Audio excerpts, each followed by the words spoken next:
আর মাত্র কয়েকদিনের মধ্যেই পশ্চিমবঙ্গে ভোটার ভেরিফিকেশান বা এসআইআর চালু হয়ে যেতে পারে, যেটাকে স্পেশাল ইন্টেনসিভ রিভিশন বলা হচ্ছে।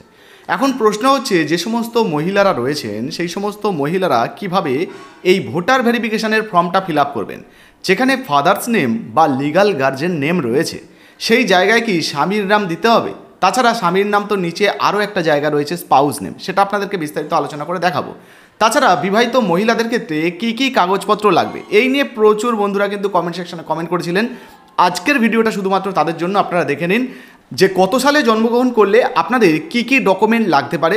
তাছাড়া যে সমস্ত মহিলাদের বিবাহ হয়ে গেছে, অর্থাৎ যারা বাপের বাড়ি থেকে বিয়ের পর স্বামীর বাড়িতে চলে এসেছেন, তাদের ক্ষেত্রে কী কী কাগজপত্র লাগবে। আর ফর্ম ফিল আপের জায়গায় ওই যে ফাদার্স বা লিগাল গার্জেন নেম রয়েছে, সেখানে তারা কি লিখবে, সমস্ত কিছু গাইডলাইন ধরে ধরে আজকে আপনাদেরকে দেখানোর চেষ্টা করব, যাতে করে আপনাদের সমস্ত প্রশ্নের উত্তর এই ভিডিওতে আপনারা পেয়ে যান। অনেক ভিডিও হয়তো আপনারা দেখেছেন, সেখানে আপনারা অসম্পূর্ণ তথ্য পেয়েছেন। আজকে পুরোটা আপনাদেরকে গাইডলাইন ধরে বোঝানোর চেষ্টা করব, একটু স্কিপ না করে পুরো দেখুন। আর হ্যাঁ, এই ধরনের ভিডিও পেতে অবশ্যই কিন্তু এখনও পর্যন্ত আমাদের চ্যানেলটাকে যারা সাবস্ক্রাইব করেননি, তাড়াতাড়ি করে নিন। এখান থেকে আপনারা ফর্ম ফিল আপটাও কিন্তু দেখতে পেয়ে যাবেন। যাই হোক, প্রথমেই আপনাদেরকে বিহারের যে গাইডলাইনটা দেওয়া হয়েছিল সেটা দেখিয়ে দিই। পশ্চিমবঙ্গে প্রকাশিত হয়নি, হলে সেটাও দেখাবো। তো মোটামুটি একই রকম থাকার সম্ভাবনা রয়েছে। তো অন স্ক্রিনে আপনাদেরকে যে গাইডলাইনটা দেখাচ্ছি, দেখতে পাচ্ছেন, যেটা eci.gov.in, দেখুন একদম সরকারি ওয়েবসাইট থেকে প্রকাশিত হয়েছে। আচ্ছা, এখানেই আপনাদেরকে ফর্মটা দেখাচ্ছি, এই যে ইনিউমারেশন ফর্ম অ্যানেক্স সি। আর এখানে সমস্ত কিছু ডিটেলস আগে থেকেই আপনার নামে কিন্তু ছাপা হয়ে আসবে, যেমন নাম, ঠিকানা, সিরিয়াল নাম্বার, পার্ট নাম্বার, সেগুলো তো এখানে দেওয়াই রয়েছে।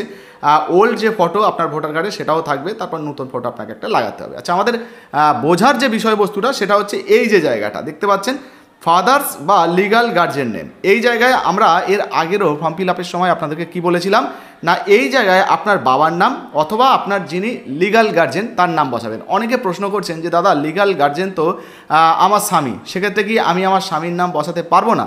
তো বসাতে পারবেন না এমনটা নয়, তবে বাবার নাম বসালে ভালো হবে নাকি স্বামীর নাম বসালে ভালো হবে, সেটা আজকে আমরা একটু আলোচনা করব। আচ্ছা, এরপরে যেমন তারপরে রয়েছে মায়ের নাম, দেখতে পাচ্ছেন মাদার্স নেম আর স্পাউস নেম। তো স্পাউস নেম যদি কোনো মেয়ের বিবাহ হয়ে যায়, সেক্ষেত্রে কিন্তু এটা তার জন্য। তো এইটুকু বোঝার জন্য সর্বপ্রথম আমরা কি করব, আমরা দেখে নেব যে কত সালে জন্মগ্রহণ করলে কি কি ডকুমেন্ট লাগবে, বা বিবাহিত মহিলাদের জন্য কি কি ডকুমেন্ট লাগতে পারে। এটা মোটামুটি আমরা যদি বুঝে যাই, তাহলে এই জায়গাটাকেও আমরা মোটামুটি পরিষ্কার করে নিতে পারবো এবং বুঝে যাব। আচ্ছা, তার জন্য আমরা কি করব, একটু নিচের দিকে চলে আসবো। এই যে দেখতে পাচ্ছেন ডিক্লিয়ারেশনের জায়গা রয়েছে, এই ডিক্লিয়ারেশনের জায়গায় কিন্তু পুরো ডিটেলসটা দেওয়া রয়েছে। একটু জুম করে আপনাদেরকে দেখাই। আচ্ছা, স্ক্রিনটাও একটু জুম করছি, আপনারা দেখে নিন। ডিক্লারেশনে কি বলা হয়েছে না, আমি 18 বছর বয়সী বা 18 বছরের উপরে আমার বয়স, আমি ভারতবর্ষের অমুক জায়গার একজন ভারতীয় নাগরিক। ঠিক আছে, এবার দেখুন বলা হয়েছে I was born in India before 1/7/1987। তো 1/7/1987 আগে যদি আপনার জন্ম হয়, সেক্ষেত্রে আপনার কী কী ডকুমেন্ট লাগবে দেখুন, এখানে বলা হয়েছে provide any document for self. নিজের জন্য যে কোনো একটা ডকুমেন্ট আপনাকে দিতে হবে। আর যে ডকুমেন্টের লিস্ট নিচে দেওয়া রয়েছে, এখানে কিন্তু সেটাও বলা হয়েছে, নিচে দেওয়া রয়েছে, সেটা আপনাদেরকে দেখাবো। আচ্ছা, তারপরে কি বলা হয়েছে, যে ডকুমেন্টগুলো আপনি দেবেন, সেখানে দেখুন এখানে বলা হয়েছে যে date of birth and or place of birth.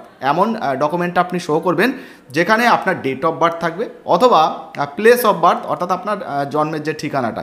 তো ডকুমেন্টের লিস্টটা রয়েছে, আপনাদেরকে দেখাবো। যাই হোক, প্রথমত এখানে আমরা যেটা বুঝতে পারছি, এই যে 1/7/1987 আগে যদি আপনার জন্ম হয়, সেক্ষেত্রে শুধুমাত্র আপনার নিজের ডকুমেন্ট দিলেই হবে, অন্য কারো কোনো ডকুমেন্টের প্রয়োজন পড়বে না। বুঝতে পারলেন?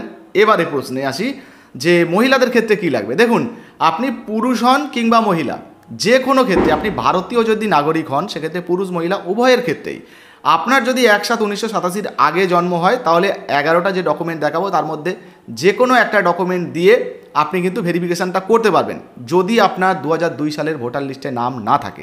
তবে হ্যাঁ, ধরুন 1/7/1987 আগে আপনার জন্ম বা এই তারিখেও আপনার জন্ম এবং 2002 সালের ভোটার লিস্টে আপনার নাম আছে, অর্থাৎ এর আগে যে এসআইআর হয়েছিল সেই এসআইআর লিস্টে আপনার নাম আছে, সেক্ষেত্রে আপনার ওই 11টা ডকুমেন্টের মধ্যে কোনো ডকুমেন্টের প্রয়োজন পড়বে না, কোনো ডকুমেন্ট আপনাকে দিতে হবে না।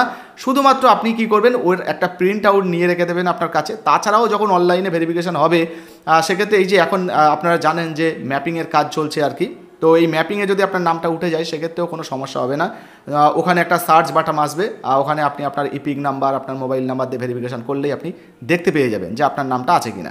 আর যদি 2002 সালের ভোটার লিস্টে আপনার নাম থাকে, সেক্ষেত্রে কিন্তু কোনো রকম কোনো সমস্যা হবে না। আচ্ছা, আপনাদের যদি কারো কোনো প্রশ্ন থাকে তাড়াতাড়ি কিন্তু কমেন্ট সেকশনে কমেন্ট করুন, আপনাদের প্রশ্নের উত্তর নিয়ে আমরা ভিডিও আনবো। যাই হোক, এরপরে দেখুন বলা হয়েছে যে I was born in India before 1/7/1987 and 2/12/2004। তো এর মধ্যে যদি আপনার জন্ম হয় সেক্ষেত্রে আপনাদের কী কী কাগজপত্র লাগবে? তো এক্ষেত্রে provide any document for self, নিজের জন্য ডকুমেন্ট দিতে হবে। আর সঙ্গে ধরুন আপনার নাম 2002 সালের ভোটার লিস্টে নেই, সেক্ষেত্রে আপনার বাবার অথবা মা যে কোনো একজনের কিন্তু ডকুমেন্ট আপনাকে দিতে হবে। যে 11টা ডকুমেন্টের কথা বলছি, সেই 11টা ডকুমেন্টের মধ্যে আপনার যে কোনো একটা ডকুমেন্ট সঙ্গে আপনার বাবা মায়ের ডকুমেন্ট কিন্তু আপনাকে দিতে হবে, যারও একজনের দিলেই কিন্তু ভেরিফিকেশন হয়ে যাবে। আবারও এখানে একটা পয়েন্ট রয়েছে, আপনাদেরকে জানিয়ে দিই, এর মধ্যেও যদি আপনার জন্ম হয় আর সেক্ষেত্রে যদি আপনার 2002 সালের ভোটার লিস্টে আপনার নাম থাকে, সেক্ষেত্রেও কিন্তু আপনার ক্ষেত্রে সুবিধা রয়েছে, আপনাকে অন্য কোনো ডকুমেন্ট দিতে হবে না 2002 সালের লিস্টে নাম থাকলে। আচ্ছা, আরও একটা সুবিধা জানিয়ে দিই, ধরুন আপনার নাম নেই কিন্তু আপনার বাবা কিংবা মায়ের নাম 2002 সালের ভোটার লিস্টে রয়েছে, সেক্ষেত্রেও কিন্তু আপনার অতিরিক্ত কোনো কাগজপত্রের প্রয়োজন পড়বে না, আপনি পুরুষ হন বা মহিলা। বোঝা গেল? এইটুকু আপনাদেরকে বোঝাতে পেরেছি। আচ্ছা, এইবারে এখানে কিন্তু আরেকটা বিষয় আপনাদেরকে বোঝাবো, আরেকটা পয়েন্ট বলে দিই, তারপরে আপনাদেরকে বোঝাবো। এখানে দেখুন বলা হয়েছে I was born in India after 2/12/2004।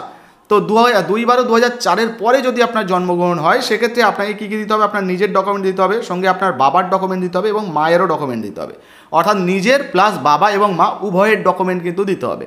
তো এক্ষেত্রেও আপনাদেরকে জানিয়ে দিই 2002 সালের ভোটার লিস্টে আপনার বাবা মায়ের যে কোনো একজনের যদি নাম থাকে সেক্ষেত্রেও কিন্তু আপনাদের অতিরিক্ত কোনো ডকুমেন্টের প্রয়োজন পড়বে না, সাপোর্টিং ডকুমেন্ট যেটা সেটা দিলেই হবে। যাই হোক, এইটুকু আপনাদেরকে বোঝাতে পেরেছি। এইবারে এখান থেকেই কিন্তু আপনারা পরিষ্কার উত্তরটা পেয়ে যাবেন। যেমন এখানে যদি আপনারা দেখছেন যে কোনো সালে যদি আপনার জন্ম হয়, এক্ষেত্রে কী হয়েছে না, ব্লাড রিলেশন আপনার সঙ্গে যার আছে তার কিন্তু ডকুমেন্ট লাগবে। যেমন এখানে ধরুন আপনার জন্ম 1/7/1987 বলবো না, 1/7/1987 থেকে 2/12/2004 মধ্যে, সেক্ষেত্রে আপনার সঙ্গে আপনার বাবা অথবা মা যে কোনো একজনের ডকুমেন্ট দিলেই কিন্তু হবে। অর্থাৎ এখান থেকে কিন্তু আপনারা পরিষ্কার বুঝতে পারছেন যে আপনার সঙ্গে যাদের ব্লাড রিলেশন রয়েছে আর কি, তাদের ডকুমেন্ট চাওয়া হচ্ছে। তো এখানে আপনারা দেখতেই পাচ্ছেন যে কোনো স্বামী বা স্ত্রী তাদের কিন্তু ডকুমেন্টের কথা বলা হয়নি, সেটাকে স্পাউসের জায়গায় আলাদা করা হয়েছে। যাই হোক, এখানে আপনারা বুঝতেই পারলেন যে এখানে কিন্তু বাবা অথবা মা জন্ম সাল অনুযায়ী যে ডকুমেন্টের কথা বলা হয়েছে, বাবা অথবা মায়ের কিন্তু ডকুমেন্ট বা বাবা মা উভয়ের ডকুমেন্টের কথা বলা হয়েছে। ধরুন বাংলাদেশ থেকে কোনো মহিলা আমাদের এপার বাংলায় চলে এলো এবং এখানে কোনো পুরুষকে বিয়ে করলো, সেক্ষেত্রে তিনি কি প্রকৃত ভারতবাসী? তো সেই জন্যই উনি কোথা থেকে আসছেন, অর্থাৎ কোন জায়গা থেকে জন্মগ্রহণ করে আসছেন সেটাও কিন্তু যাচাই করা হচ্ছে। মানে বুঝতেই পাচ্ছেন এখানে কিন্তু বিষয়টা আপনাকে ভালোভাবে বোঝার আছে এবং ভালোভাবে বুঝতে হবে। আচ্ছা, সেই জন্যই যদি আমরা এই যে ফর্মটা রয়েছে দেখতে পাচ্ছেন, এই ফর্মের জায়গায় ফাদারের জায়গায় বাবার নাম, মাদারের জায়গায় মায়ের নাম লিখি, সেক্ষেত্রে কিন্তু কাজটা অনেক ভালো হবে। আর আশা করব আপনি যদি প্রকৃত ভারতবাসী হয়ে থাকেন সেক্ষেত্রে আপনার বাবা মায়ের নাম দিতে আপনার কোনো অসুবিধা হবে না। আচ্ছা, এখানে এই যে দেখতে পাচ্ছেন epic number, ইপ available. Epic number ধরুন অনেকের বাবা মা অনেক দিন আগে মারা গেছে, তো সেক্ষেত্রে ওই সময় ধরুন এই সময় ধরুন ওনার ইপিক নাম্বার বা ভোটার কার্ডের নাম্বারটা ওনার বাবা মায়ের নেই, সেক্ষেত্রে কিন্তু কোনো সমস্যা নেই। এখানে ইপ অ্যাভেলেবেল দেওয়া রয়েছে, যদি থাকে আপনি দেবেন, না থাকে দেওয়ার দরকার নেই। শুধুমাত্র বাবা অথবা মায়ের নাম দিতে পারেন বা লিগাল গার্জেন, ধরুন কেউ কোনো বাচ্চাকে দত্তক নিয়ে মানুষ করেছেন, আইনত অভিভাবক, তো সেই ধরনের লিগাল গার্জেনের নামও কিন্তু আপনি দিতে পারেন। বিষয়টা আশা করি আপনাদেরকে বোঝাতে পেরেছি যে স্বামীর নামটা না দিয়ে আপনারা বাবা অথবা মায়ের নাম, বাবা এবং মায়ের নামটা বসাবেন, সেটাই কিন্তু ভালো হবে। স্বামীর নাম কিন্তু নিচে দেওয়া রয়েছে, যে দেখতে পাচ্ছেন স্পাউস নেম, এক্ষেত্রে কোনো স্ত্রী আবেদন করলে তার স্বামীর নাম, আর যদি কোনো পুরুষ আবেদন করেন সেক্ষেত্রে তার স্ত্রীর নাম কিন্তু দিতে পারেন তিনি চাইলে, বিবাহিত হলে ইফ অ্যাভেলেবেল, যদি বিবাহিত হয়। আচ্ছা, এবারে যাদের ধরুন বিবাহ হয়ে গেছে যে সমস্ত মহিলাদের, তারা কি কি ডকুমেন্ট দিয়ে ভেরিফিকেশান করবেন, এইটা নিয়েও অনেকের প্রশ্ন রয়েছে।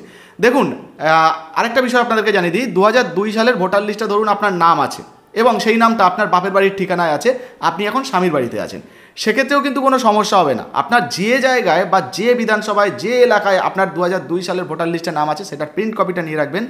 আর এখন ম্যাপিংয়ের কাজ চলছে, অনেক সুবিধা হয়ে যাচ্ছে, সহজেই খুঁজে পাওয়া যাবে।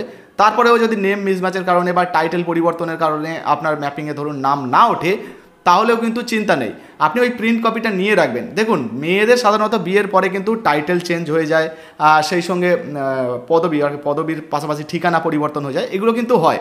তো এগুলো যদি হয়ে যায়, এইগুলো নিয়ে আপনারা কিন্তু চিন্তা করবেন না, এগুলো নিয়ে কোনো সমস্যা নেই। এমনি আমাদের ভারতীয় রীতি রেওয়াজ অনুযায়ী বিয়ের পরে মেয়েদের কিন্তু টাইটেল সমস্ত কিছু চেঞ্জ হয়ে যায়, ঠিকানা চেঞ্জ হয়ে যায়।